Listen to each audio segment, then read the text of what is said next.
It is with profound sadness that the cricketing world learns of the passing of Robin Arnold Smith, the combative former England batsman, at the age of 62. To call him a batter ahead of his time is not a hollow eulogy, but a precise cricketing truth. In an era dominated by the cautious orthodoxy of the 1980s and early 90s, Smith marched to the beat of a different drum, a drum that thumped with the rhythms of aggressive one-day cricket and fearless counterattack long before such approaches became the global standard. Born in South Africa but choosing to represent England, Smith brought a distinctly Antipodean ruggedness to the crease. He was not a man of graceful flourishes, but of powerful conviction. His stance itself was a statement of intent, front on, chest puffed out, eyes glaring from behind the helmet grill, exuding a physicality that seemed to dare the bowler to come at him. He looked less like a traditional English batsman and more like a boxer waiting for the bell, a perception reinforced by his universally beloved nickname, the Judge, bestowed for his resemblance to the cartoon courtroom official. In an age where survival against the fearsome West Indian pace batteries was often considered victory enough, Smith sought not just to survive, but to dominate. He treated the short ball not as a threat to be fended away, but as an opportunity to be pulled and hooked with terrifying ferocity. His signature shot, the swivel pull, was a shot of brutal beauty, struck with such force that it seemed to challenge the very laws of physics, the ball screaming to the square leg boundary before the fieldsman could blink. This belligerent style found its purest expression in one-day cricket, where Smith was a true pioneer. While many of his contemporaries still viewed the limited overs format as a constrained version of the game, Smith approached it as a different sport altogether.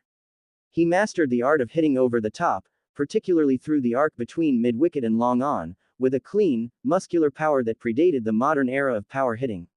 He was, in many ways, a prototype for the dynamic, all-format batsman who would follow.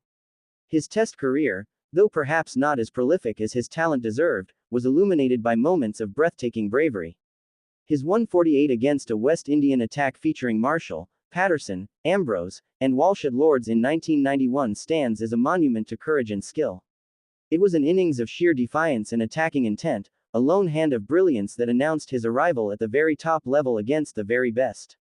He followed it with 109 in the next Test at Trent Bridge, proving it was no fluke. Yet, for all his success against the Caribbean quicks, a certain technical rigidity against high-quality spin, particularly Shane Warne, hinted at a method built for a specific kind of warfare. His game was engineered for the frontal assault, for the exchange of blows, and when the combat became more subtle and cerebral, he could sometimes be found wanting. This slight flaw, however, only underscores how specialized and ahead of the curve his primary method was. He had perfected the art of the future's fast bowling battles before addressing the spin puzzles of the past. Beyond the statistics and the style, Robin Smith was a beloved figure for his palpable passion and emotional transparency. He wore his heart on his sleeve, his disappointments and triumphs etched clearly on his face. Who can forget the image of him, head bowed, after being dismissed, the disappointment almost childlike in its rawness? Or the sheer, unbridled joy of a century, a celebration that was a release of immense pressure and pride. This humanity made him immensely relatable to fans.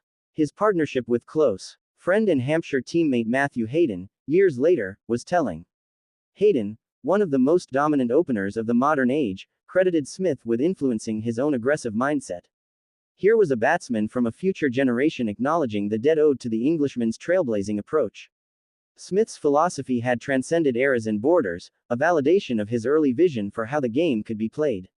After retirement, Smith faced well-documented personal and financial challenges, battles he fought with the same public candor and resilience he showed on the field. These struggles only deepened the affection for him within the cricketing community, which rallied around one of its most cherished warriors. He remained a fixture at events, his booming laugh and generous spirit undimmed, always ready to reminisce about the glory days of pace and fire. To watch Robin Smith bat was to witness a form of controlled violence, a rejection of passive defense in favor of proactive conquest. In today's T20 era, where his methods are the textbook, he would have been a superstar, a millionaire many times over, his highlights package viral after every innings. He operated in an age that did not always know how to fully utilize or appreciate his unique gifts, yet he carved out a legacy that is both indelible and influential.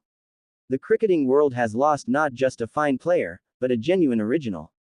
Robin Smith was a beacon of attacking intent in a sometimes grey period for English batting.